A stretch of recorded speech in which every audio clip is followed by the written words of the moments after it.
សម្រាប់អ្នកទេសជាកម្មឆ្នាំដំបូងឆ្នាំទី2និងឆ្នាំទី3ស្ដាប់ឲ្យចប់នៅវីដេអូមួយនេះ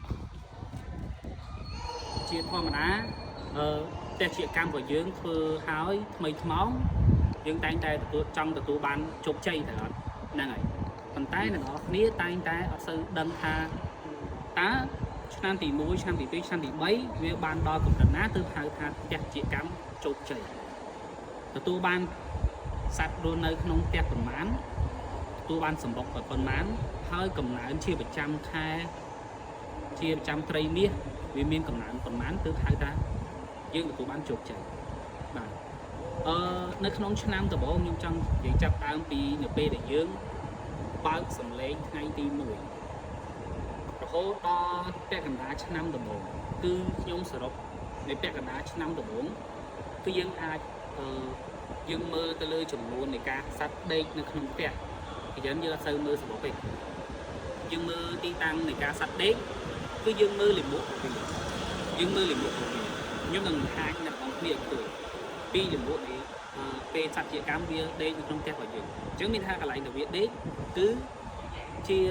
ទីតាំងសម្បុកមួយដែលវារស់នៅជាធម្មតាគឺវាចូលមកនៅជាលក្ខណៈជាគូនៅពេលដែលវាបកកំណើតវាត្រូវការដាក់ពងគឺវាចាប់ផ្ដើមសាងសម្បុករបស់វាអញ្ចឹងគឺយើងមើលត្រង់ចំណុចកន្លែងអាចវាដេកហើយនៅក្នុងកន្លះឆ្នាំដំបូងយើងអាចមើលថានៅក្នុងផ្ទះរបស់យើងគឺទទួលបានចាប់ពី60ទៅ70កន្លែង60ទៅ70កន្លែងឬក៏អាចលើសហ្នឹងគឺកន្លែងហ្នឹងយើងអាចមើលដឹងថាយើងចាប់ផ្ដើមជំហានជោគជ័យជំហានដំបូងហើយយើងចាប់ផ្ដើមរត់ពីជំហានទៅជំហានបន្ទាប់មកយើងរត់3ខែទៀតអញ្ចឹងផ្ទះរបស់យើងបាន9ខែអញ្ចឹងនៅក្នុងហ្នឹងគឺអាចកើនបានចន្លោះពី80ទៅ100កន្លែង80ទៅ100កន្លែងនៅចន្លោះប៉ុណ្ណឹងគឺយើងអាចហៅថាផ្ទះរបស់យើងគឺកំពុងតែមានកំណើនសត្វអញ្ចឹងនៅកន្លែងចន្លោះប៉ុណ្ណឹងខែជួនកាលវាធ្វើសបុកជួនកាលវាអត់អញ្ចឹងយើងអត់ទាន់បានរាប់សបុកវាបានត្រឹមត្រូវទេបើចង់រាប់សបុកវាបានត្រឹមត្រូវលុះត្រាតែវាតទៅមុខទៀតជាធម្មតាគឺយើងរាប់តែទីតាំងវាដេកសិនហើយពេលខ្លះតែយើងអាចនឹងមានសបុកធ្វើលឿនធ្វើយឺតតាមអនុការរបស់វានៅពេលដែលវាដាក់ពងតពូជហើយយើងរាប់ទៅមុខទៀតគឺ3ខែម្ដងទៀតគឺគ្រប់មួយឆ្នាំហើយទៅអញ្ចឹងនៅក្នុងនោះគឺយើងអាចរាប់បានថាផ្ទះរបស់យើងមាន100សបុកលើស100ទីតាំងលើស110 120 130អាហ្នឹងយើងអាចរាប់ថាផ្ទះរបស់យើងគឺមានកំណើនគួរសមអញ្ចឹងនៅក្នុងឆ្នាំទី1គឺមានន័យថាយើងអាចមានកំណើនចាប់ពី100សបុកឡើងទៅពី100សបុកឡើងទៅមានថាផ្ទះរបស់យើងគឺមានកំណើនល្អហើយនឹងជាទីតាំងដែលល្អសម្រាប់ផ្ទះជាកម្មហើយនឹងអាចនិយាយថាវាជាដំណាក់កាលជោគជ័យដំណាក់កាលទី1ដំណាក់កាលទី2ពី1ឆ្នាំទៅ2ឆ្នាំនៅពេលនោះគឺយើងចាប់ផ្ដើមរាប់សបុកវាវិញម្ដងការរាប់អាចដេកនៅក្នុងផ្ទះយើងលែងសូវចាំបាច់ទេគឺយើងចាប់ផ្ដើមរាប់នៃការសបុកវាកើនឡើងម្ដងអញ្ចឹងរបៀបនៃការមើលថាសបុកវាកើនឡើងគឺយើងដើរមើលពេលវាបៀកផ្លេកវាបៀកនៅលើក្តារសបុកបៀកនៅលើក្តារសបុកបៀកទៅយើងអាចចាំងពើមើលទៅឃើញផ្លេកអញ្ចឹងយើងរកថាមួយខែវាអាចកើនបាន4 5កន្លែងឬ10កន្លែងអត់សបុកដែលវាបៀកផ្លេកហ្នឹងជាចំណុចដែលយើងគួរកត់សម្គាល់មើលអញ្ចឹងយើងអាចកត់សម្គាល់មើលចាប់ម្ដង3ខែតើ3ខែហ្នឹងកំណើនបានប៉ុន្មានវាអាចកើនបាន20 30កន្លែងអត់ឬក៏វាអាចកើនក្រោមហ្នឹងឬក៏លើសហ្នឹងយើងមើលវាបែបហ្នឹងហើយចូលដល់3ខែបន្តទៀតគឺ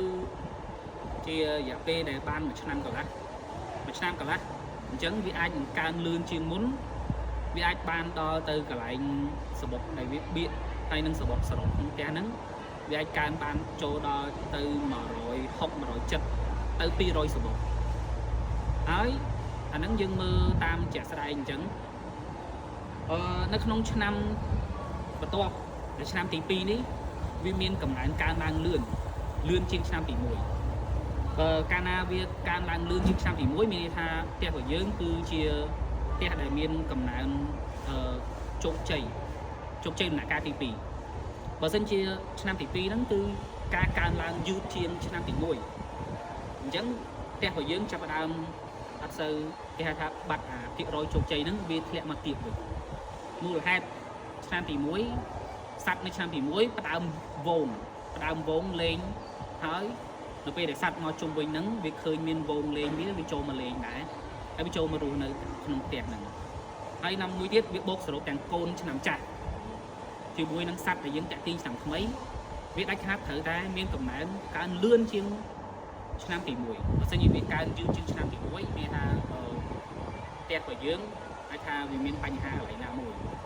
ឬវាមានបង្អាក់ការឡើងនៅកន្លែងណាមួយប៉ុន្តែអ្នកទាំងអស់គ្នារាប់ជាប្រចាំខែវាអត់សូវទៀងទាត់បានច្បាស់ហើយមូលហេតុវាមានខែខ្លះវាអត់ដាក់ពងវាអត់ធ្វើសរុបវាមានខែខ្លះទៀតវាហើរលេងក្រៅឆ្ងាយអញ្ចឹងវាក៏អត់ធ្វើសបុកដាក់ពងដែរអញ្ចឹងនៅក្នុងឆ្នាំទី2យើងទៀងទាត់មួយឆ្នាំទី1ថាវាកើនឡើងលឿនជាងឆ្នាំទី1ឬក៏យ៉ាងណាវាឆ្នាំទី3គឺយើងចាប់តាមគិតគូរអំពីការបេះម្ដងរយៈពេលប៉ុន្មានហើយនឹងបានប្រមាណខាំប្រមាណគីឡូអញ្ចឹងក្នុងឆ្នាំមិនថាឆ្នាំទី1យើងបេះដែរ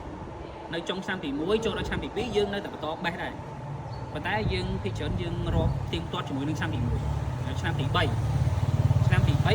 នៅពេលសัตว์កើនឡើងច្រើនយើងរៀងប្រមាណរាប់សัตว์នៅក្នុងផ្ទះសបុកនៅក្នុងផ្ទះយើងរាប់ជាលក្ខណៈថាបេះវិញនៅក្នុងខែទី1ខែទី2យើងបេះបានប្រមាណខែទី3ខែទី4តោះមកយើងបូកសរុបវានៅក្នុងរយៈពេល6ខែដំបូងឬក៏9ខែដំបូងហ្នឹងគឺយើងបូកសរុបវាទៀងទាត់ជាមួយនឹងឆ្នាំទី1និងឆ្នាំទី2វិញអាហ្នឹងគឺយើងទៀងទាត់វាបែបហ្នឹងយើងចង់ដឹងថាតើការបេះរបស់យើងហ្នឹងវាមានកម្លាំងកើនឡើងឬក៏អានេះគឺជាវិធីសាស្ត្រនៃការមើលថាផ្ទះរបស់យើងជោគជ័យឬមិនជោគជ័យខ្ញុំរាប់ត្រឹម3ឆ្នាំហ្នឹងឯងអញ្ចឹងឆ្នាំទី4ទី5ទី6បើសិនជាឆ្នាំទី3យើងទទួលបានជោគជ័យហើយឆ្នាំទី4ទី5ទី6ឡើងទៅគឺអានេះគឺជាឃ្លាំង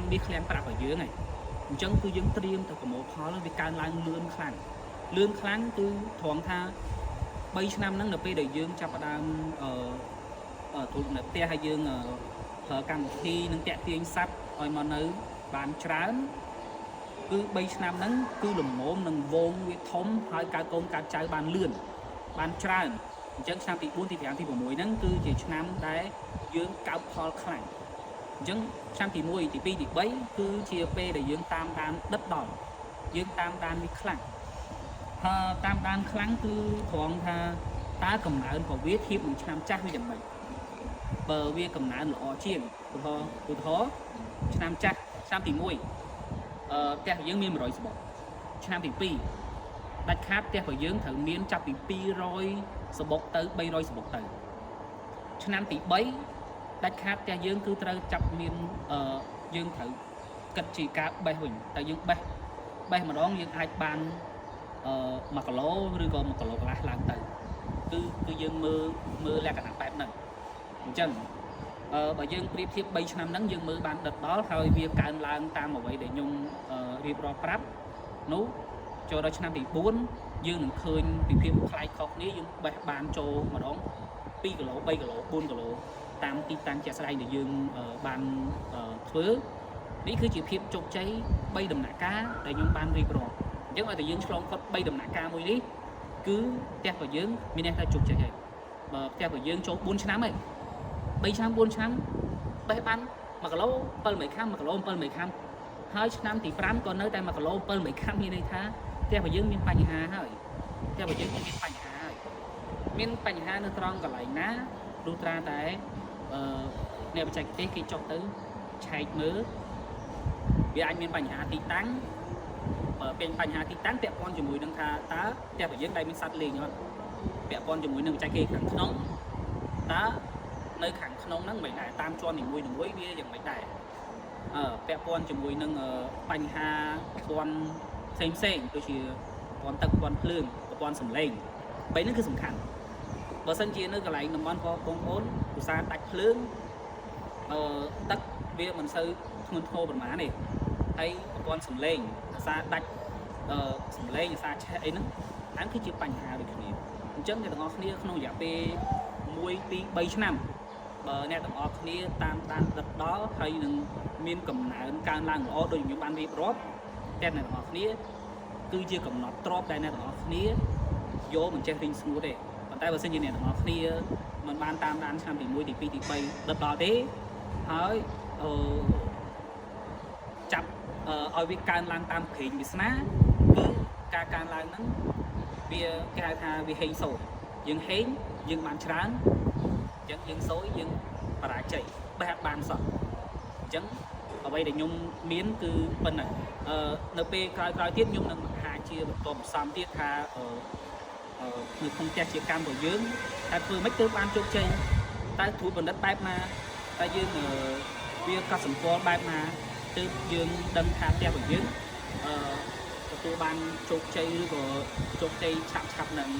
ហើយបើផ្ទះមានបញ្ហាតែយើងគួរធ្វើបែបណាដើម្បីជៀសវាងបញ្ហាទាំងអស់ហ្នឹងឬអាចកែប្រែបញ្ហាទាំងអស់ហ្នឹងអញ្ចឹងខ្ញុំមានតែប៉ុណ្្នឹងបាទសូមអរគុណសូមជម្រាបលា